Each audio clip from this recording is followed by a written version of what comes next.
Arne Engels has been at the centre of debate among Celtic fans this season, and the conversation has now reached the point where Rodgers has felt the need to issue a direct message to the supporters. In today's video, we'll break down exactly what the manager had to say. Not only that, we'll also bring you all the latest Celtic news from the last 24 hours. But first, make sure you like this video and subscribe to the channel for more Celtic content. Luke McCowan insists Celtic's players remain fully focused on matters on the pitch after another silent protest from supporters at the weekend. The midfielder, who started against Hibernian, admitted the unusual atmosphere took some adjusting to as fans remained silent for the opening 12 minutes of the Premiership clash. The protest, designed to highlight frustration at the Celtic board, has now become a recurring theme in recent fixtures, and will continue to be part of the matchday experience on Thursday and Sunday, unless the club acts. McCowan, though, was clear that the squad cannot allow themselves to be distracted by events in the stands. He said, "That's our full focus. As we said before the game, it's just what we're doing on the pitch is the main thing that we can contribute to. We just need to keep focused on ourselves. If the fans are doing whatever, then that's on them. It's not in our control. We just need to control what we can, and that is the stuff on the pitch. The first 12 minutes I could actually hear people talking to me, which was a bit strange. But the fans are doing what they want, and that's fair enough to them. We just need to keep fully focused on ourselves. They're going to express themselves, aren't they? It's what fans do. It won't matter if they're expressing themselves against us or against the board or whatever it may be. We just know that our full focus is on the pitch and on the team. It's probably easier when you're on the pitch and you're just playing football and forgetting about it. That's the easiest way to deal with it. When you're on that pitch, the only thing that matters is putting the ball in the back of the net, to be honest. You don't have anything else. Personally, I only think that it won't matter if they're quiet or if they're singing.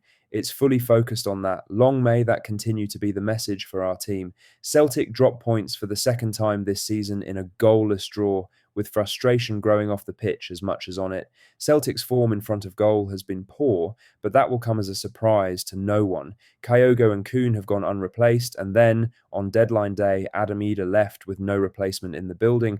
Rate him or not, he still scored 20 goals for Celtic last season. That's not the manager's fault that the squad isn't getting the right quality additions. It's those at the top who seem to be unwilling to take Celtic forward and are focused on being marginally better than Rangers, who only just picked up their first win.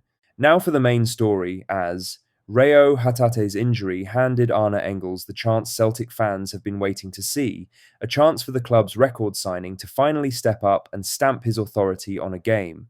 Hibs at home, a restless crowd, the perfect stage to control the midfield, but once again Engels failed to grab it. Yes, he kept things neat, recycled possession and strung a few passes through a stubborn Hibs block, but where was the spark? Where was the risk, the killer pass, the drive to change the game?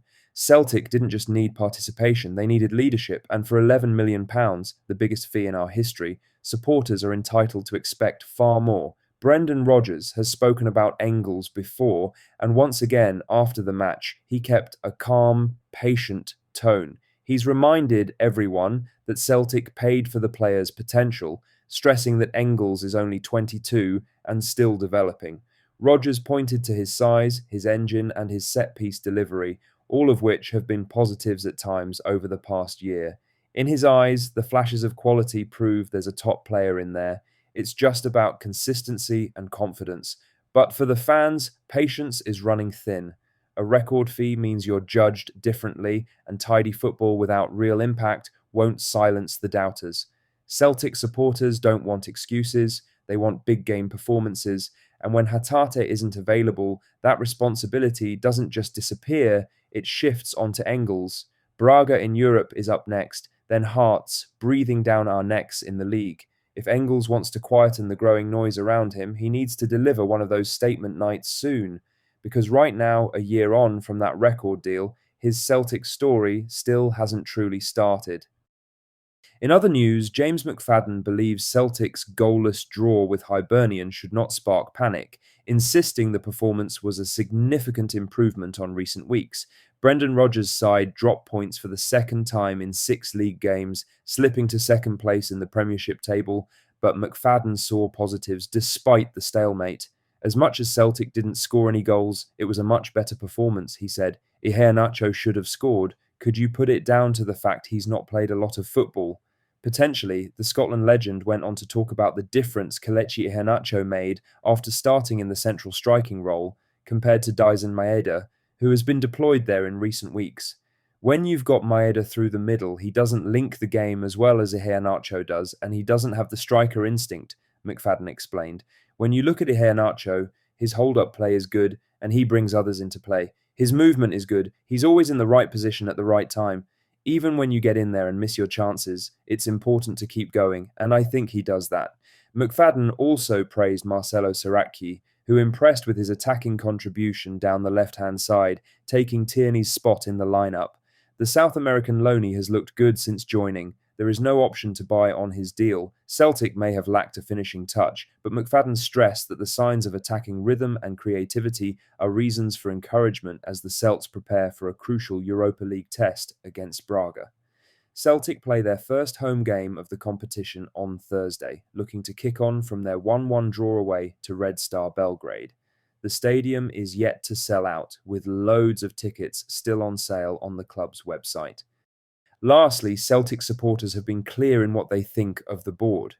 What has also been interesting to hear is the opinion of the former Celtic players and managers, especially those who have recently been inside the club. Neil Lennon has defended the Celtic board recently, and it probably doesn't sit well with the paying fan because they think he is coming out to bat for those in charge. Now, Joe Hart has spoken about the off-field issues and Celtic's 2025 summer transfer window, including how past deals, when he was in Glasgow, probably prove that patience is needed. Joe Hart on Celtic's nominal signings amid fans' unrest. One of the standout purchases by Celtic in recent times was bringing in O'Reilly from MK Dons in 2022 for £1.5 million.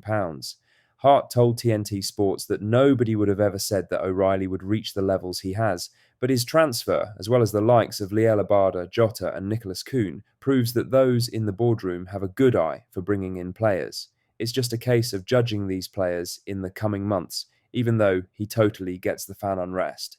It's always tough for Celtic after a transfer window, said Hart, whether it's a good or bad one, because often you will find people from around Europe and around the world who aren't necessarily proven.